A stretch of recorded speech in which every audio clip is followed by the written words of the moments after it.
Imagine being a single parent working a decent job to support you and your two kids.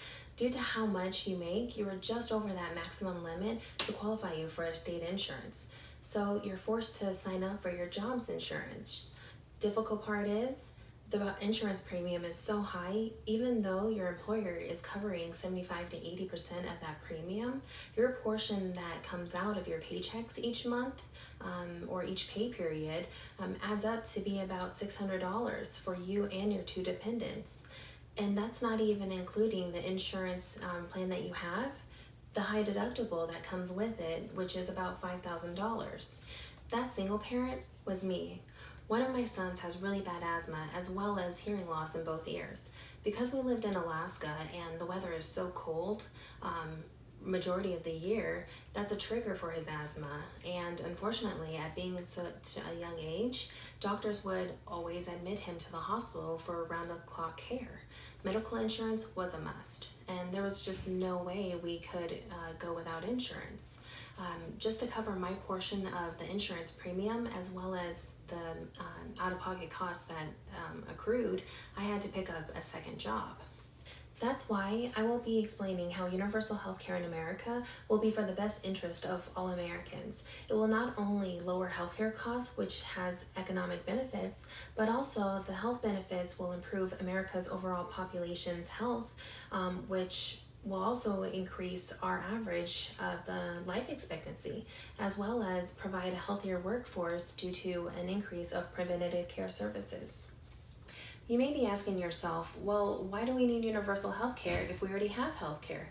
That's a good question. According to an article written by David Cecere for the Harvard Gazette, a study showed that about 45,000 deaths in America were associated with Americans lacking health insurance. The study was done by Harvard Medical School and Cambridge Health Alliance, which was found that Americans who are not insured are 40% more at risk of deaths versus those who are insured. For Americans, they are unable to get the adequate care that they need and are unable to tell providers regarding these type of issues. And unfortunately, over time, it gets the best of them. Our economy is another reason.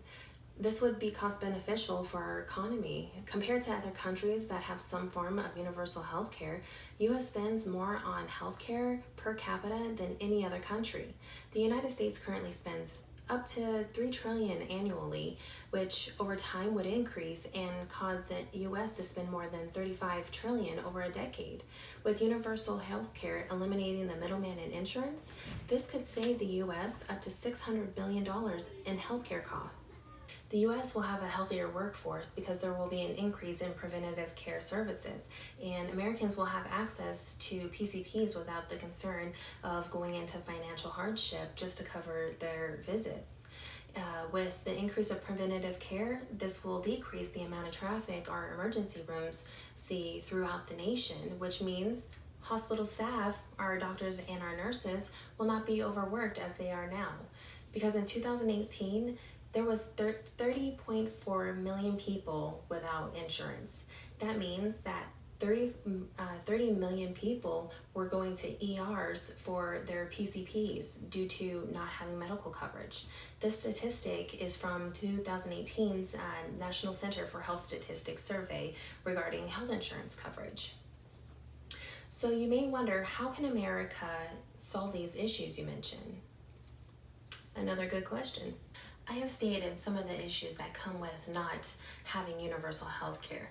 We can all do our part and push for the U.S. to transition to this new system. By transitioning to universal health care, Americans will not have that financial hardship that comes with our current system. We will be able to get the adequate care that we all need while not having that added stress of how we're going to be paying for these visits or how we're going to be paying for these new medications that our doctors are wanting us to try out. We as Americans can come together. We can push for Congress to approve these proposals and for the U.S. to vote for universal. We can also raise awareness to inform our neighborhoods and our communities of these benefits that this new healthcare system would have for all of us. We can also look to social media influences, also sign petitions to urge our government to implement the universal healthcare for all of us. Picture this. Each year, your employer informs you and the staff at your job that your health insurance premiums are increasing. Unfortunately, along with these increased insurance premiums, your deductibles are also increasing to roughly $7,000 before insurance will start paying. You don't have that kind of money. You live paycheck to paycheck. How are you supposed to afford this insurance for you and your family? Or imagine being a school teacher fresh out of college, just recently diagnosed with diabetes. You need insulin injections daily. With your high deductible insurance that just recently took effect, you are unable to afford the insulin. So what do you do now? So what's next? You heard today about how universal healthcare will be better for our economy. We will have a healthier workforce, and it will be better for the U.S. Population overall health, as well as the life expectancy average will increase. I want you to look further into the benefits of universal healthcare and how other countries have improved with transitioning into the single-payer system. The need for the universal healthcare will not only help young parents like myself, but it'll also help Americans of all ages.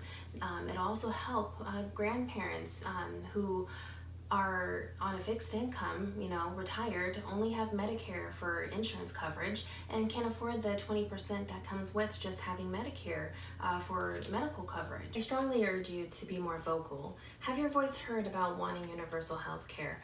All Americans deserve to have that equality of being able to have health coverage, no matter the gender, race, income, or if you're healthy or not, or have pre-existing medical conditions. It shouldn't matter.